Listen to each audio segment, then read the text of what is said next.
Assalamualaikum warahmatullahi wabarakatuh. Perkenalkan, nama saya Jisi Sinta Dewi dari mahasiswa PG PAUD UHAMK akan mengobservasi di TK Aisyah Al-Irsyad Kadungora.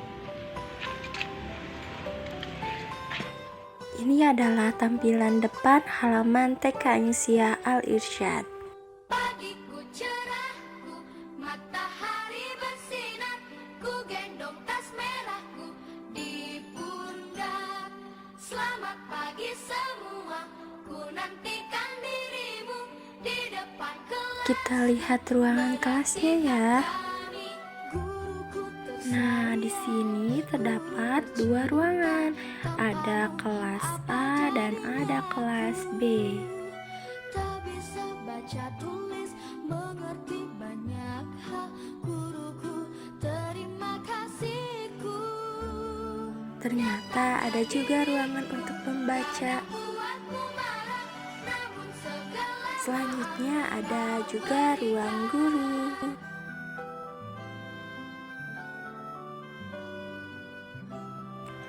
Terdapat lukisan Kiai Haji Ahmad Dahlan dan Siti Walidah.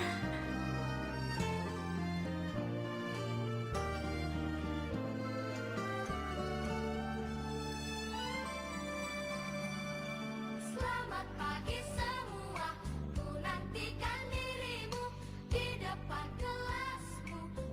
Sekarang kita masuk ke ruang kepala sekolah. Apa jadinya aku?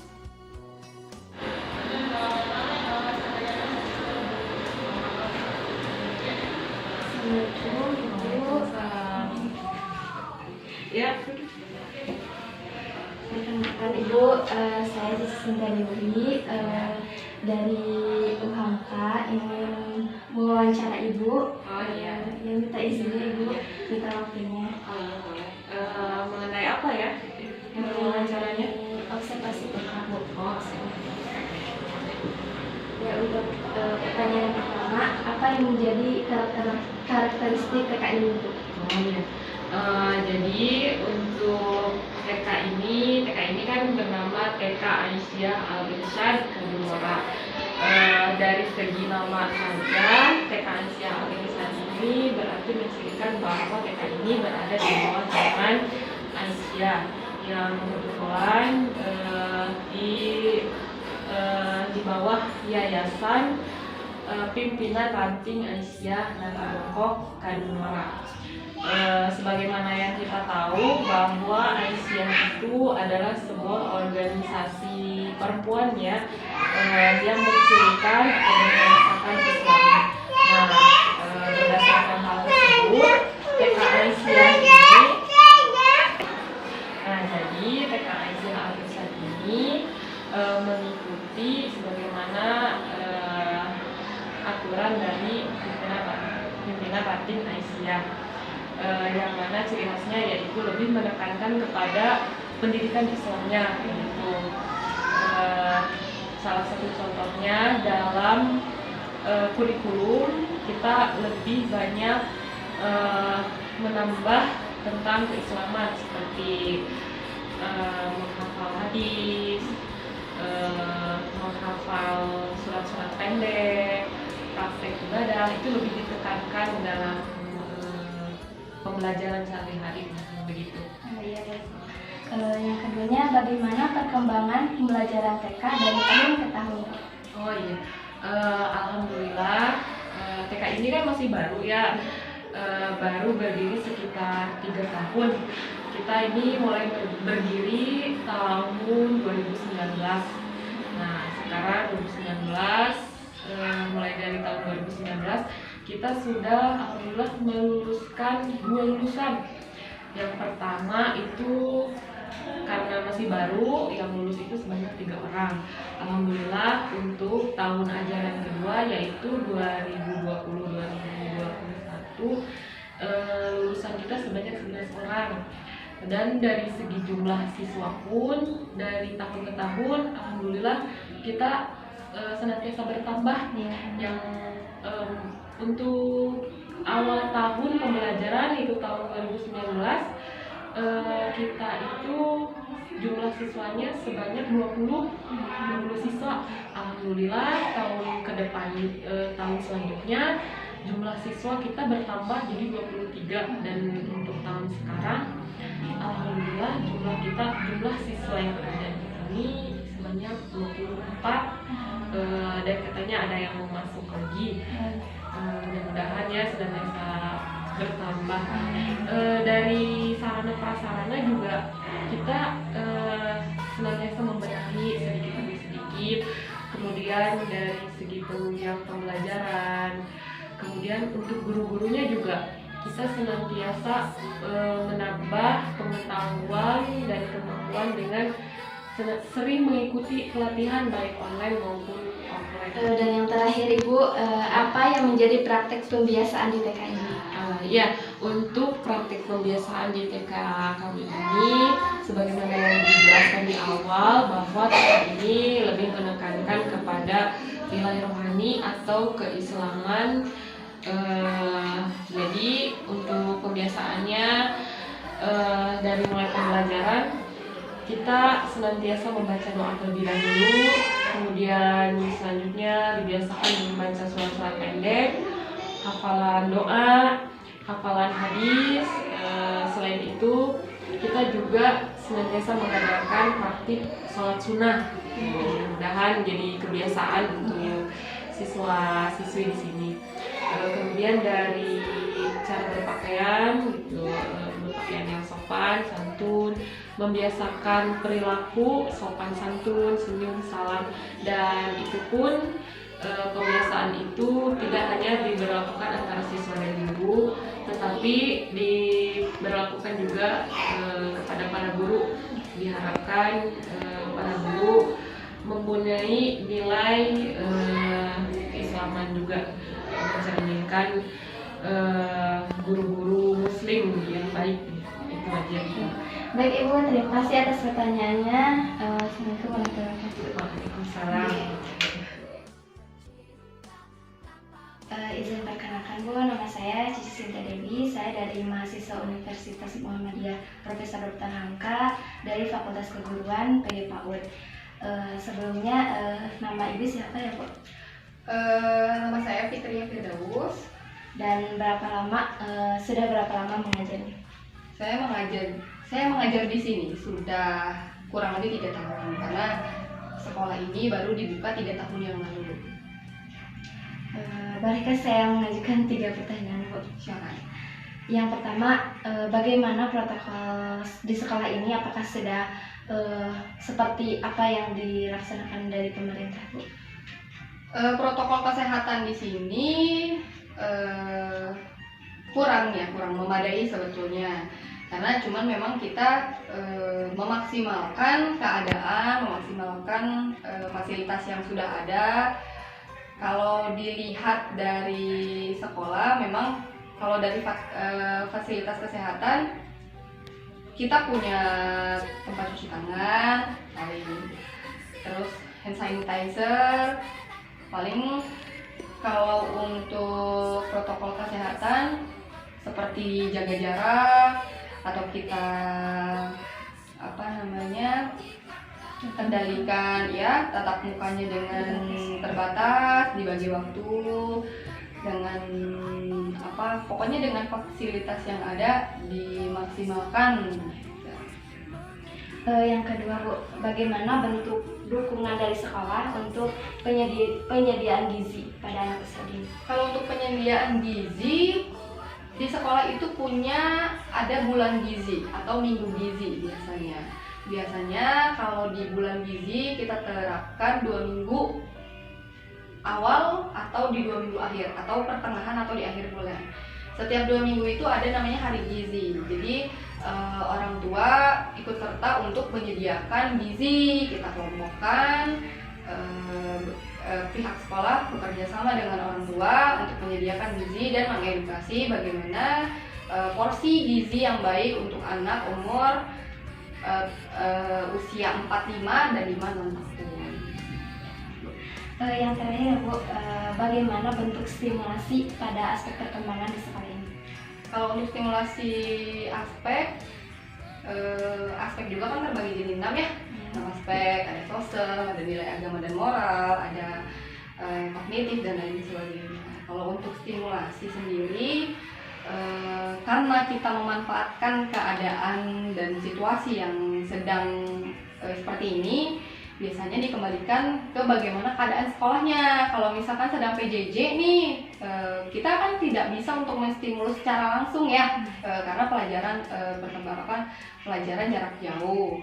Paling kalau dengan Zoom meeting, kami lebih memaksimalkan untuk luring. Jadi kita kelompokkan, tetap jadi stimulasinya dapat gitu ya, daripada seperti simulasi terbatas walaupun di luar sekolah gitu. Untuk stimulasi itu sendiri macam-macam.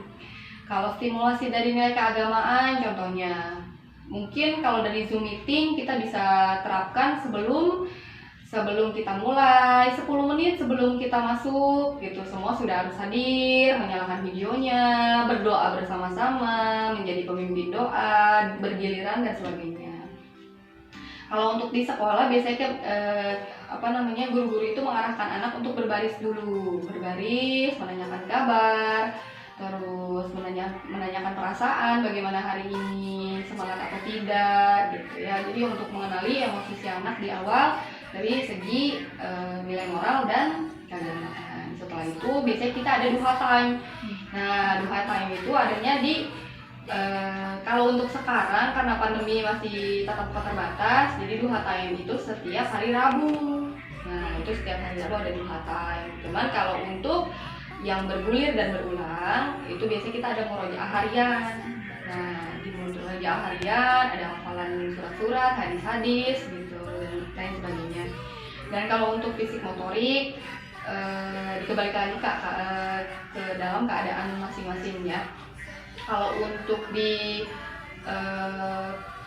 daring, nah itu biasanya kita kasih tugas atau kita contohkan melalui video, si anak mengikuti, baru mengirimkan kembali. Kalau untuk di sekolahnya, paling seperti biasa ya. Kalau fisik motorik itu kan ada motorik kasar, motorik halus gitu. Jadi mereka merobek, tergantung usianya gitu, merobek, ada menggunting, ada menempel dan lain sebagainya. Terus kalau untuk kognitifnya, ya mereka minimal tahu konsep ya, tahu konsep waktu, konsep ukuran, konsep bentuk, konsep suhu dan lain-lainnya. Untuk menstimulusnya masing-masing, misalkan di konsep suhu mereka tahu panas dan dingin. Panas dan dingin biasanya kita stimulus dengan kita sediakan air atau kita sediakan es batu gitu. Jadi bagaimana nih es batu nanti mencair, jadi mereka tahu bentuknya gitu. Jadi minimal mereka mengerti, mengetahui, tahu dan bagaimana prosesnya gitu. Kalau untuk segi bahasa, kembali lagi biasanya bahasa karena kita setiap hari, jadi untuk menstimulusnya nggak terlalu susah karena kita pakai bahasa sehari-hari kan. Minimal mereka mengetahui bahasa ibu atau bahasa yang setiap hari mereka ucapkan saja itu sudah menjadi penilaian dari segi bahasa gitu. Terus untuk seperti kita memanggil saja, untuk itu sudah menstimulus ya. Kita memanggil mereka menengok gitu ya, atau mereka merespon, itu udah suatu bentuk dari stimulus dari segi bahasa. Bisa jadi kita bercerita, mereka menanggapi cerita atau bisa mengulang cerita. Terus kalau dari segi bahasa banyak hal. Terus mereka menulis namanya, mereka mau mengerti abjad pun itu dari segi bahasa. Terus kalau untuk sosamnya, biasanya sosial emosional itu seperti tadi di awal. Waktu di awal masuk kan kita ada menanyakan perasaan, itu sudah masuk juga ke sosam ya. Karena sosial emosionalnya, karena kita tanyakan dulu perasaan hari ini apa, sudah mandi belum, misalkan mereka sedih bu gitu, atau misalkan merenung aja nih dari pagi gitu kan, apa yang harus kita lakukan. Jadi kita punya sistem berdiferensiasi namanya. Jadi kita harus mengkelompokkan anak sesuai dengan minat dan bakatnya. Kalau misalkan anak nih sedang tidak mood hari ini gitu. Dan kita satukan dengan anak-anak yang lain gitu, kita pisahkan. Anak yang lebih unggul dengan metode belajar seperti balok dan lain sebagainya kita pisahkan. Dengan metode bercerita kita pisahkan. Bagaimana mengaturnya? Makanya kita harus siapkan itu sebelum pembelajaran gitu. Jadi stimulusnya itu harus dari jauh-jauh hari, misalkan dari sehari sebelum minimal malamnya gitu. Jadi sudah terkontrol, si anak itu bisa dan paham, mengerti akan apa yang akan kita stimulus nantinya gitu. Misalkan kita mau stimulus emosinya nih, kita tahu nih mereka berempati tidak dengan temannya gitu ya. Kita menanyakan kalau temannya jatuh, dengan bercerita bisa gitu dan lain sebagainya gitu ya. Kalau dari segi kesenian, kita stimulus dengan bernyanyi gitu. Terus gerak, kalau mereka bertepuk tangan pun itu sudah bentuk dari stimulus seni gitu. Jadi bagaimana keadaan si anak itu sendiri. Bu, terima kasih atas ilmunya. Semoga ini juga menjadi ilmu yang bermanfaat untuk kita selaku calon guru dari PAUD. Terima kasih. Perkenalkan, nama saya Cici Sinta Dewi. Saya dari mahasiswa FIKIP UHAMK PG PAUD. Di sini saya akan sedikit mewawancarai Ibu. Apakah boleh? Boleh Bu. Apa yang menjadi kultur atau budaya di TK ini yang mendukung perkembangan anak itu? Iya, untuk kultur dan budaya di sekolah ini yang bisa membantu dalam perkembangan anak-anak itu menurut saya dalam bidang keagamaannya, seperti pembiasaan dalam sholat duha meskipun masih TK gitu. Selain itu juga, selain sholat duha di TK ini itu yang paling ditonjolkan itu dalam tahfiznya. Jadi alhamdulillah itu sangat membantu dalam perkembangan anak-anak gitu ya. Karena TK itu mudah gitu, anak tuh masih dalam menghafalnya masih cepat gitu. Jadi alhamdulillah gitu. Yang keduanya Ibu, apa yang dapat Ibu lakukan di rumah untuk membantu perkembangan anak? Kalau saya pribadi, saya selalu mengulang apa yang diajarkan, selalu ditanyakan kepada anak apa saja yang ibu guru waktu di sekolah pelajari, dan kerjasama dengan gurunya juga agar selaras gitu apa yang kita ulangi di rumah dan kita ajarkan juga di rumah itu satu tujuan dengan sekolah ini. Seperti itu. Baik Ibu, terima kasih untuk jawabannya. Assalamualaikum warahmatullahi wabarakatuh. Waalaikumsalam.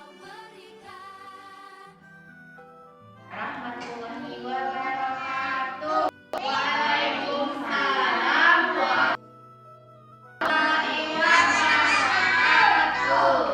Bagaimana kabarnya hari ini?